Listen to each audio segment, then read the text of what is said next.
गुरु गोविंद दाऊ खड़े काके लागू पाए, बलिहारी गुरु आपने गोविंद दियो बताए। इन पंक्तियों को कतार सिद्ध करते ये शख्सियत आज हमारे साथ KTV में मौजूद है, जो उत्तर प्रदेश में न किसी नाम की मोहताज है और न ही पहचान की मोहताज है। आज हमारे साथ तशरीफ फरमा है विष्णु त्रिपाठी जी। विष्णु जी, KTV में आपका हार्दिक स्वागत है। राजनीतिक परिवेश, जो ये राजनीतिक चेंज हुई है एकदम से, जो उत्तर प्रदेश में उथल पुथल का माहौल है, उन चर्चों पे, उन विषयों पे हम आपसे बात करने के लिए आज आपके साथ हैं। जब से मंत्रिमंडल का विस्तार हुआ और डिपार्टमेंट बढ़ गए, उसके बाद से देखा जा रहा है कि मुख्यमंत्री जी कहीं औचित्य दौरा करे ले रहे हैं, एंटी रोमियो स्क्वाड बन गया। इन सब चीज़ों को कहाँ तक सही है ये मानते हैं? देखिए, ये हमारे भारत के जो प्रधानमंत्री हमारे नरेंद्र भाई मोदी जी, उन्होंने जितने भी वादे किए और उन्होंने जितने वादे किए हैं और जो हमारा लोक संकल्प पत्र उन्होंने बनाया है, हमारी ये सरकार उसी लोक संकल्प पत्र के आधार पर पूरा कार्य कर रही है। और हमारे नरेंद्र मोदी जी, इसके पहले के पूर्व प्रधानमंत्री श्री अटल बिहारी वाजपेयी जी, उनके दिमाग में जितनी योजनाएं थी और जहां तक उनसे संभव हो सका उन्होंने अपने कार्यकाल में काम किया, और जो योजनाएं शेष रह गई उन सभी सारी योजनाओं को हमारे नरेंद्र मोदी जी आगे बढ़ा के चल रहे हैं। और उन्हीं की योजनाओं के साथ में अब हमारे आदित्यनाथ योगी जिसको आगे बढ़ा। त्रिपाठी जी, जैसी कि बातें आ रही हैं कि एंटी रोमियो जो स्क्वाड है, इससे एक आम व्यक्ति को कहीं ना कहीं तकलीफ हो रही है, इस बात से कहाँ तक सहमत है? देखिए, आम आदमी को तकलीफ कोई नहीं हो रही है। तकलीफ उन्हीं लोगों को हो रही है जो इस कार्यक्रम में लिप्त हैं, जो बदतमीजी करते हैं, जो चीटाकसी करते हैं। अभी 2 दिन पहले इसी के तहत पे कुछ लड़के जब बदतमीजी कर रहे थे, उनको पकड़ा गया। उन पकड़ने के साथ में ठाकुरगंज थाने के अंदर 2-4 लोग ने फोन में विरोध किया, लेकिन अभी वो उनको पहले पकड़कर दंड के रूप में उनसे उठा बैठक लगवाते हैं और उनको अभी उन्होंने बंद नहीं किया। एक बार उन्होंने उनको वैधानिक चेतावनी दे दी कि भाई देखिए, अब नई सरकार आ गई है, परिवर्तन हो गया है, योगी जी यहाँ के मुख्यमंत्री हैं, इसलिए अब आप संभल जाइए। अभी आपको अगर आप नहीं संभलेंगे तो हम उठा के आपको जेल में डाल देंगे, तब आपका जो जीवन और भविष्य है दोनों बर्बाद हो जाए। ये जो सरकारी स्कूलों में एक ड्रेस कोड जारी किया गया है कि सरकारी स्कूलों में जो शिक्षक हैं वो जीन्स पहन के नहीं जाएंगे, पैंट शर्ट पहनना अनिवार्य है, इस बात से कहाँ तक सहमत है? मैं इसमें सहमत हूँ। देखिए, हर विद्यालय की एक परिवेश होता है, वेशभूषा होती है। जैसे आप हमारे केंद्रीय विद्यालय ले लें या हमारे आप सरस्वती शिशु मंदिर ले लें। सरस्वती शिशु मंदिर के जितने भी आचार्य होते हैं सब धोती कुर्ते में ही आते हैं। वहाँ की महिलाएं भी एक उनकी जो ड्रेस बनी हुई उसी ड्रेस में आती हैं।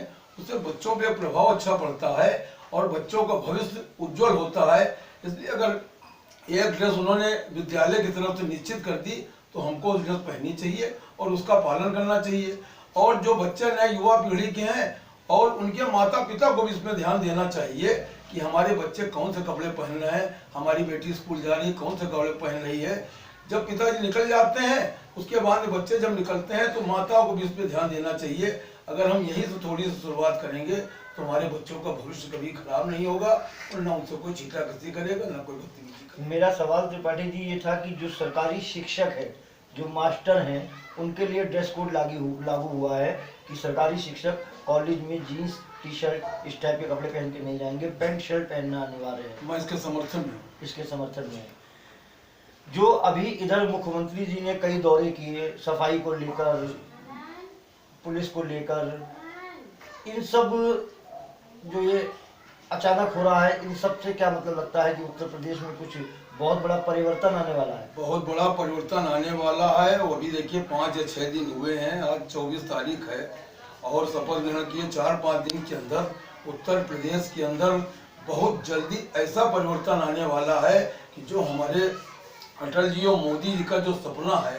सबका साथ सबका विकास, स्वच्छता का अभियान, स्वच्छता का मिशन, इसमें हम लोग सब लोग साथ में लगे हुए हैं और इसकी शुरुआत हमारे मोदी जी ने ही की है और हमको उनके साथ में चलना भी चाहिए। अभी कल भी हमारे जो लखनऊ के नव निर्वाचित विधायक हैं और ये जो हमारे मंत्री बन गए हैं, इन लोगों ने भी अपने ऑफिसों में जाकर, विद्यालयों में जाकर सबको शपथ दिलाई है कि आप स्वच्छता का ध्यान रखें, इसका शपथ लें कि भाई ऐसा करता रहूँगा। उसका एक बहुत अच्छा संदेश जा रहा है और मैं योगी जी को और हमारे पार्टी के जितने भी लोग हैं और हम विशेष रूप से मोदी जी को, भारत में मोदी और यूपी में योगी, ये दोनों मिलके हमारे भारत का भविष्य, और उत्तर प्रदेश तो बहुत आगे जाएगा। जो उत्तर प्रदेश के विषय में हमारे मोदी जी ने सोचा है, उनके सारे सपने साकार होंगे और उनके सारे सपनों को साकार हमारे योगी जी करेंगे। ये जो अभी रिजल्ट आने से पहले कुछ विपक्षी पार्टियों ने एक मत में कई सवालात उठाए, जैसे कि ईवीएम मशीन से छेड़छाड़ की गई, ईवीएम मशीन में गड़बड़ी हुई, इस बात को लेकर कहां तक सहमत है? ये तो सिर्फ हम मायावती जी हमारी जो हैं खाली वही इसका दुष्प्रचार कर रही हैं। जब इनकी सरकार बनी थी तब इन्होंने ये बात क्यों नहीं उठाई? चुनाव आयोग ने अभी उसके बाद में अपनी सफाई भी दी है और उसके बाद में मैं अपने बूथ 156 नंबर बूथ कालीचरण के अंदर हमारा जो मतदान पड़ते हैं, मैं उसके अंदर बूथ पे था। हम लोगों को सुबह 5:30 बजे बुलाया गया, हम लोग 5:30 बजे पहुंच गए। वहाँ के पीठासीन अधिकारियों ने 17 कैंडिडेट हमारी विधानसभा में थे, मैं पश्चिम विधानसभा के अंदर रहता हूँ, 17 कैंडिडेट थे। प्रत्येक प्रत्याशी के 3-3 मत सबके डाले गए, 51 मत डाले गए। फिर उसके बाद में उन 51 मतों को कैंसिल किया गया, उसके बाद फिर मशीन को सील किया गया। ये सब हम लोगों के सामने किया गया, इसलिए मैं इसको गलत मानता हूँ। मशीन हमारी सही है, चुनाव आयोग हमारा सही है। ये मायावती जी ने जिन लोगों से कुछ पैसे ले लिए, 100 लोगों को उन्होंने टिकट दिया, एक विशेष समाज को, उनसे ये कहा कि भाई ये तुम्हारी यहाँ की सीट पक्की है।